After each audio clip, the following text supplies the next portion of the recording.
அனைவருக்கும் வணக்கங்க. நம்ம இன்னைக்கு இந்த வீடியோவில் எதை பற்றி பார்க்க போகிறோம் அப்படின்னா, புதியதாக திறக்கப்பட்டுள்ள ஒரு பேருந்து நிலையம் குறித்து தான் பார்க்க போகிறோம்.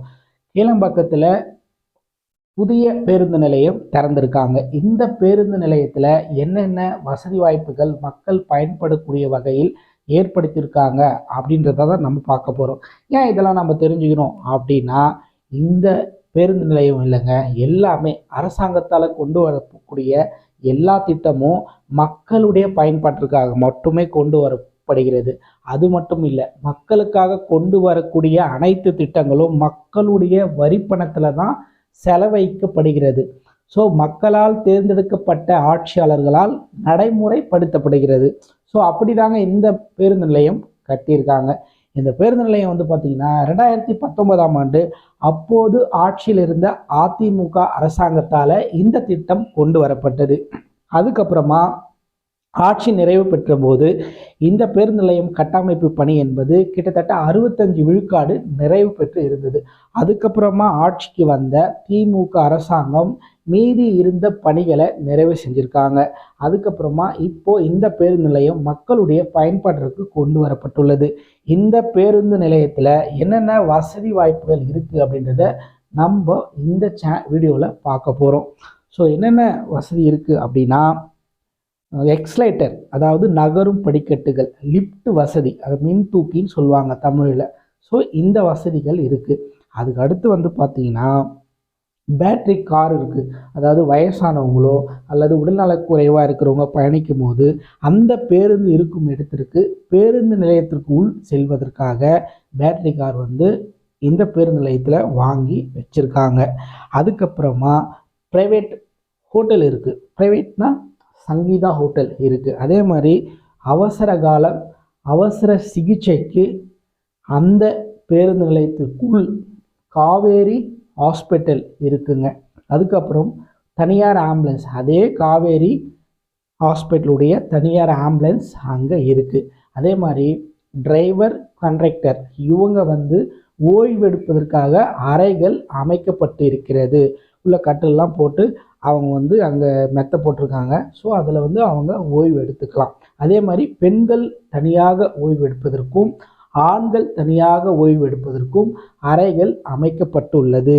குடிநீர் வசதி ஏற்படுத்தி தரப்பட்டுள்ளது. பாதுகாப்பு குறைபாடுகள் இல்லாமல் இருக்கிறதுக்காக உள்ளவே பேருந்து நிலையத்துக்கு உள்ளவே காவல் நிலையமும் இருக்குது.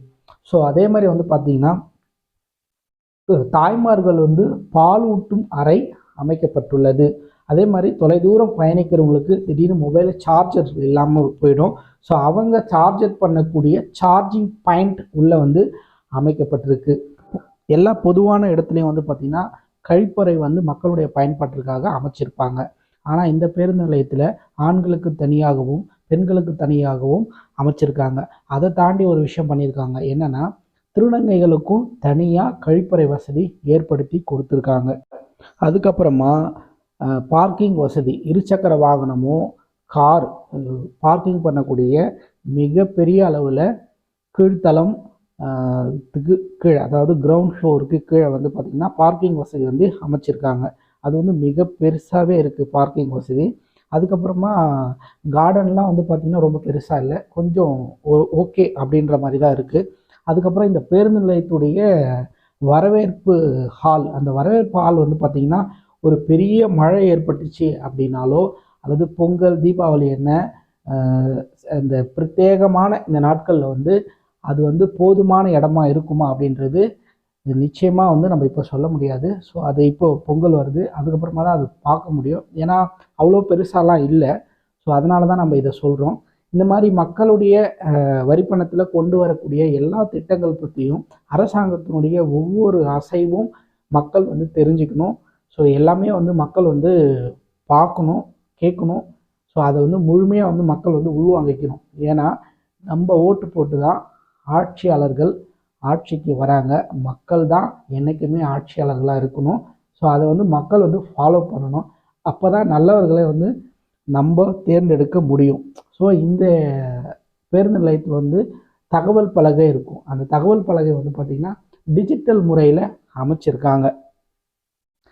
அதை தாண்டி இந்த பேருந்து நிலையத்தில் வந்து கடந்த சென்னையில் வந்து ஒரு 4 மாவட்டங்களில் மிகப்பெரிய அளவில் மழை ஏற்பட்டுச்சு. அப்போ வந்து கடுமையான வெள்ளம் நீர் வந்து இந்த பேருந்து நிலையத்தை வந்து சூழ்ந்து இருந்தது.